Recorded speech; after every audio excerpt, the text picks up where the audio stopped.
Ils n'ont pas demandé, ils ont juste décidé. Et comme toujours, on attendait de moi que j'acquiesce, que je souris et que je fasse en sorte que tout fonctionne. Je m'appelle Rachel Connors.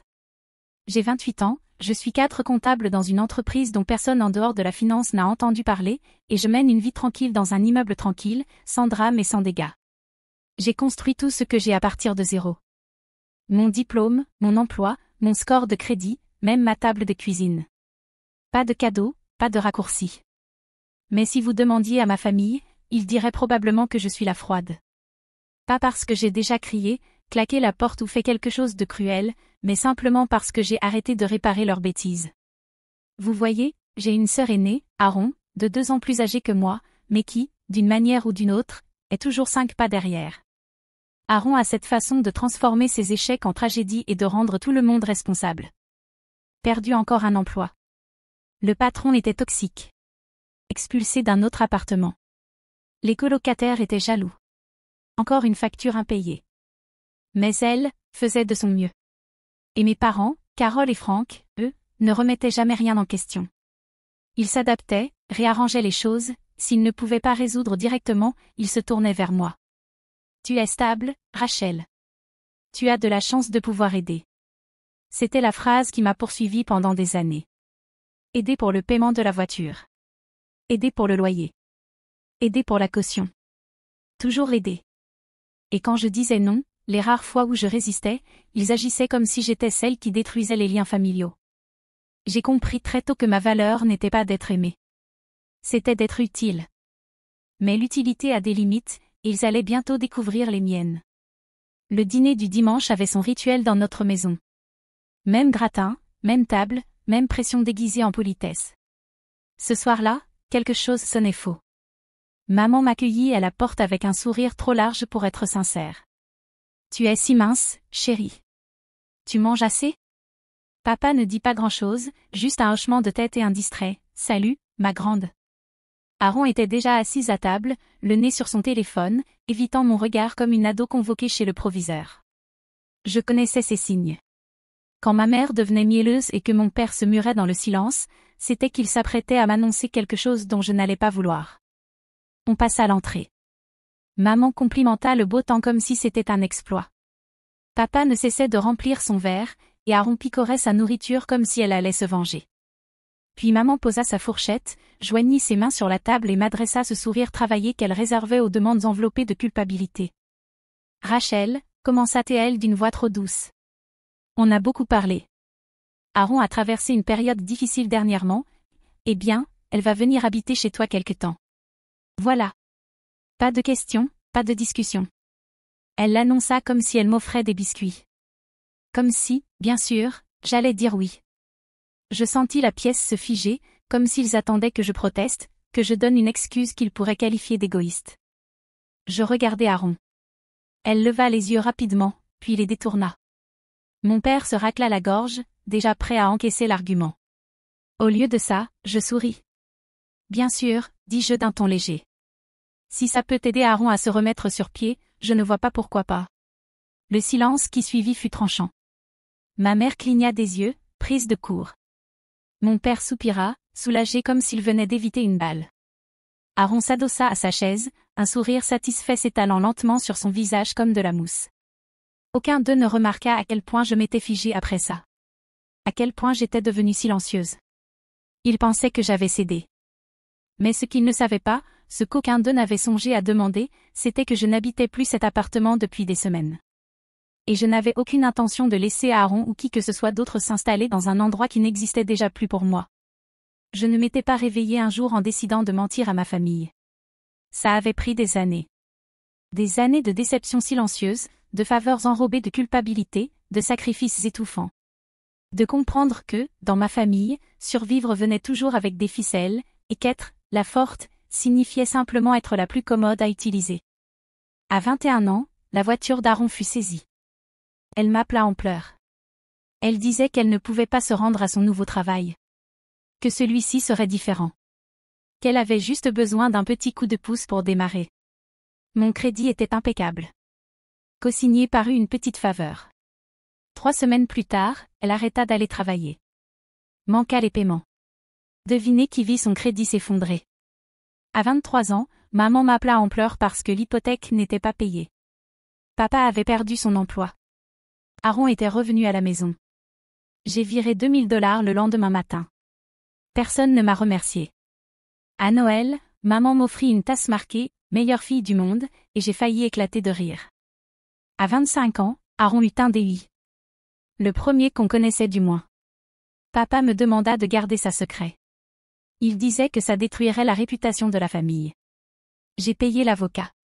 Aaron n'a jamais dit un mot. L'année suivante, quand elle se fit arrêter encore une fois et que je refusai d'aider, maman me traita de froide. Tu n'as jamais compris ce que c'est que de s'inquiéter pour quelqu'un qu'on aime, dit-elle. La vie d'Aaron est plus difficile que la tienne. C'est à ce moment-là que j'ai su. Pas soupçonné, su. Il ne me voyait pas. Il voyait une fonction, un robinet à ouvrir quand quelque chose cassait. Un portefeuille qui souriait. Alors j'ai commencé à me retirer, à décliner poliment, à changer de sujet, à dire « je vais y réfléchir » au lieu de « oui ». Ils l'ont remarqué. Et ça ne leur a pas plu. Un soir, je me retrouvais assise seule dans mon appartement. Le condo que j'avais acheté sans aide, décoré avec des soldes, payé mois après mois grâce à des chiffres, des tableurs et une patience silencieuse. Je fixais la porte d'entrée et je réalisais que je ne m'y sentais plus en sécurité, car ce n'était plus chez moi. Quand il voulait quelque chose, c'était toujours « à nous », tout comme mon temps, mon argent, ma patience. Alors, j'ai pris une décision. J'ai appelé un agent immobilier, vendu l'appartement discrètement, légalement. Sans fanfare, j'ai déménagé dans une petite location de l'autre côté de la ville. Personne n'a demandé où, et je n'ai rien proposé. J'aurais pu leur dire, mais je ne l'ai pas fait. Pas par cruauté, pas par vengeance, par préservation. Parce que parfois, quand on grandit dans une famille qui ne se souvient que de ton utilité, la chose la plus douce que tu puisses faire pour toi-même est de disparaître juste assez pour respirer. Les textos commencèrent le lundi. On amène le matelas d'Aaron samedi matin. Franck charge les cartons vendredi soir. Elle est ravie d'avoir enfin son propre espace. Je n'ai pas répondu. Je n'en avais pas besoin.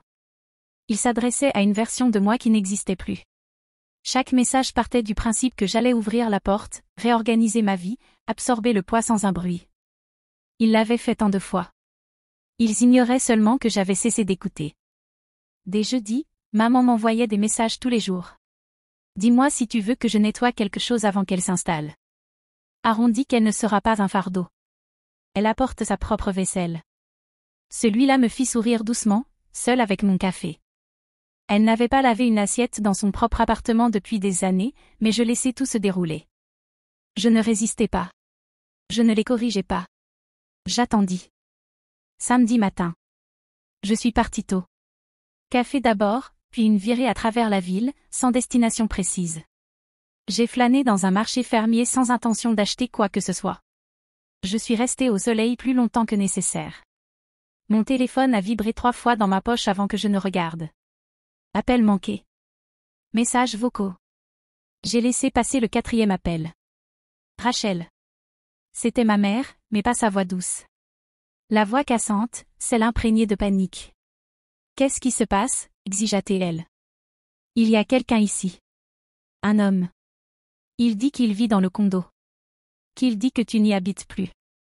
Je laissai le silence s'étirer. Je voulais qu'elle le ressente. L'espace inconnu, la certitude disparue. Tu ne nous as rien dit, lança-t-elle, sèche. Tu n'as jamais prononcé un mot. Non, répondis-je calmement. Je ne l'ai pas fait.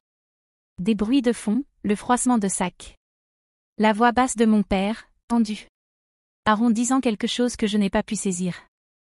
Rachel, siffla ma mère. Qu'est-ce que c'est que ça? J'ai vendu le condo, dis-je simplement. Il y a des semaines. Tu as fait quoi? Je suis partie discrètement. Je ne pensais pas que ça comptait.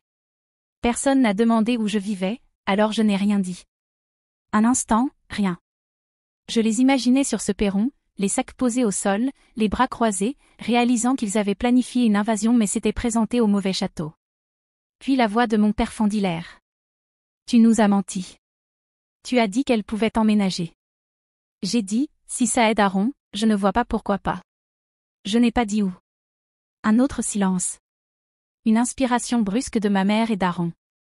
Enfin. Alors quoi? On est censé, quoi? Trouver une solution maintenant? Elle avait l'air jeune en disant ça. Pas en colère, juste perdue. Et l'espace d'un bref instant, j'ai failli répondre, mais je ne l'ai pas fait. Parce que voilà ce qu'ils ignoraient, je n'avais pas changé les serrures par colère. Je n'avais pas vendu le condo pour faire un point. Je l'avais fait parce que j'étais fatiguée de vivre dans un lieu qui n'avait jamais vraiment été le mien. Je l'avais fait parce que je méritais d'entrer chez moi sans me préparer à encaisser. Et parce que parfois, la chose la plus douce que vous puissiez faire pour ceux qui refusent de changer, c'est de ne plus leur faire de place. Ils pensaient que c'était fini. Ils avaient tort. Parce que le soir même, ils étaient devant ma porte. Je le savais. Même en buvant mon café ce matin-là, même en laissant s'accumuler leurs messages vocaux, je savais que ma mère ne lâcherait pas. Elle creuserait, appellerait quelqu'un, ou débarquerait juste pour prouver que peu importe où j'allais, j'étais toujours joignable, toujours redevable. Au coucher du soleil, le coup à la porte retentit. 3 frappes rapides et sèches. Celles qu'on entend quand quelqu'un essaie de rester poli mais peine à se contenir. Je regardai par le Judas. Carole, Franck, Aaron, et un coffre de voiture rempli de cartons garés devant, comme un jour de déménagement. J'ouvris la porte à moitié. « Vous m'avez trouvé » dis-je d'un ton plat. Maman avait le visage rougi. Son rouge à lèvres effacé, ses cheveux repoussés comme si elle avait passé ses mains dedans trop de fois. « On a essayé d'appeler, dit-elle, la voix tendue. On ne pensait pas que tu allais vraiment, on ne pensait pas que tu serais ici. C'est mon appartement, répondis-je. Mais tu as dit, la voix de papa montait. Tu as dit qu'elle pouvait emménager. Et maintenant on est là, avec toutes ces affaires, et tu agis comme si nous étions des étrangers. Je ne bougeais pas. Je n'élevais pas la voix. Je n'ai jamais dit qu'elle pouvait emménager ici. J'ai dit, si ça aide Aaron, je ne vois pas pourquoi pas. C'était pour l'ancien endroit, où, si vous vous en souvenez, je n'habite plus. Aaron avança, les bras croisés. Ses joues étaient rouges, mais pas de gêne, de colère. C'est mesquin, Rachel. Tu te prends toujours pour au-dessus des autres. Mais ça, c'est juste cruel. J'inclinai la tête. Tu as emballé ta vie et traversé la ville pour emménager dans l'appartement de quelqu'un sans même vérifier qu'il existait encore. Ce n'est pas de la cruauté. C'est de l'ingratitude. La voix d'Aaron se brisa. Je suis ta sœur. Oui, dis-je. Et tu as passé des années à confondre ça avec un logement gratuit. Papa se plaça entre nous, sa voix tranchante, pleine d'avertissement. Ça suffit, Rachel. Nous ne partons pas. Nous avons supporté beaucoup de choses de ta part. Tu dois ça à ta sœur. Voilà. Le mot toujours suspendu, jamais prononcé. Devoir. Comme si chaque dollar payé, chaque heure travaillée, chaque nuit blanche passée à résoudre des problèmes que je n'avais pas causés avait été noté quelque part, dans un contrat silencieux que je n'avais jamais signé. Je reculai, pris mon téléphone. « Qu'est-ce que tu fais » demanda maman, les yeux plissés. Je ne répondis pas. Je composais. 3 sonneries. Puis, 17. Police secours, quelle est votre urgence? Ma voix resta calme. Oui, j'ai des membres de ma famille devant mon appartement qui refusent de partir. Ils ne sont pas sur le bail. Ils n'ont pas été invités. Je voudrais signaler une intrusion. La bouche d'Aaron s'ouvrit. Franck jura entre ses dents. Maman me regarda comme si je venais de la gifler. Rachel, murmura-t-elle, presque suppliante. Tu appelles la police contre ta propre famille. Je vous ai demandé de partir, dis-je. Vous ne l'avez pas fait. L'opératrice demanda mon adresse. Je la donnai. La voix d'Aaron tremblait de rage. Ça va tout gâcher. Tu sais ce que les gens vont penser de toi? Tu sais ce qu'ils vont dire? Oui, dis-je. Ils diront que j'ai enfin arrêté d'ouvrir ma porte. Maman cligna des yeux.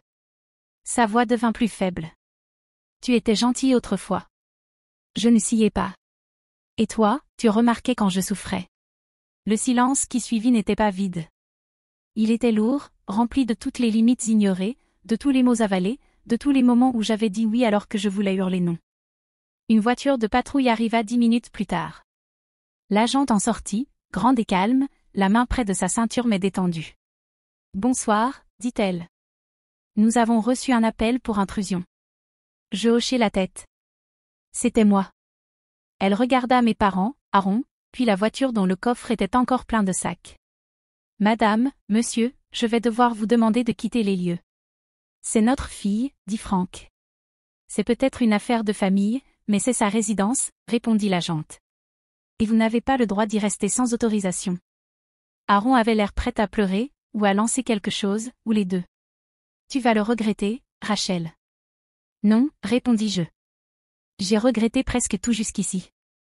Ça, c'est la première chose dont je suis sûre. Le lendemain, je me réveillai avec 12 appels manqués. 5 de maman, 2 de papa. Les autres de numéros inconnus, sûrement des cousins, ou des amis de la famille à qui je n'avais pas parlé depuis le lycée. Puis vinrent les textos. Pourquoi as-tu fait ça à ta propre sœur? Ta mère est dévastée. Aaron dort dans sa voiture. C'est ça que tu voulais? Je ne répondis pas. Je fis seulement défiler. Puis je tombai dessus. Un post Facebook de ma mère. Public. 3 paragraphes ponctués d'émojis cœur brisé et une photo d'Aaron enfant. Nous avons élevé nos 2 filles à prendre soin l'une de l'autre. Mais l'une d'elles a oublié ce que cela signifie. Nous sommes bouleversés que Rachel, si prospère, si chanceuse, nous tourne le dos dans notre moment de besoin. Aaron ne méritait pas ça. Aucun de nous ne le méritait. Des centaines de likes, des dizaines de commentaires de gens que je n'avais pas vus depuis mes 12 ans, me traitant d'égoïste, de froide, de prétentieuse. Ce n'était pas nouveau, juste plus bruyant. Je fixai l'écran longtemps. Puis, pour la première fois de ma vie, je répondis par un fil. Simple, sans fioriture, sans hashtag. Capture d'écran, le virement de 2000 $ pour payer l'hypothèque. Capture d'écran, mon nom sur le prêt auto d'Aaron, suivi de l'avis de recouvrement. Photo de la facture d'avocat pour son affaire de conduite en état d'ivresse. Une chronologie de chaque service exceptionnel, accepté depuis mes 21 ans. Le reçu de la vente du condo. Et enfin un message que j'avais gardé. Un qu'Aaron m'avait envoyé 2 ans plus tôt, me traitant de « robot ennuyeux » parce que je ne voulais pas qu'elle squatte chez moi un mois. Je terminai par une seule phrase. Je n'ai pas abandonné ma famille. J'ai juste cessé de m'endetter émotionnellement. J'éteignis mon téléphone après ça, non pas par peur, mais parce que je n'avais pas besoin d'applaudissements. J'avais seulement besoin de calme. Et pour une fois, je l'avais. Ce soir-là, l'appartement était immobile. Pas de bruit dans le couloir, pas de téléphone qui vibre, seulement le ronronnement du frigo et le craquement occasionnel des vieilles canalisations. Je fis du thé, de la camomille. Pas pour dormir. Je n'avais plus besoin d'aide pour dormir. C'était pour le rituel. Une tasse douce tenue à 2 mains, la vapeur montant comme un pardon que je n'avais pas demandé. Mon téléphone s'alluma une fois. Maman, puis encore, Aaron. Je n'ouvris pas les messages.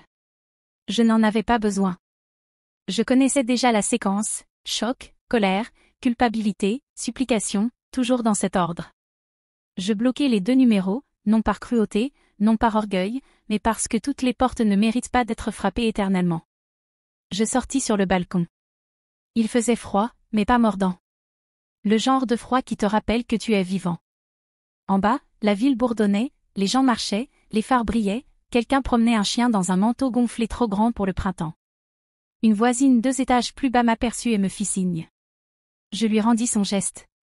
C'était simple, ce petit signe, mais plus réel que la plupart des choses que j'avais faites par obligation.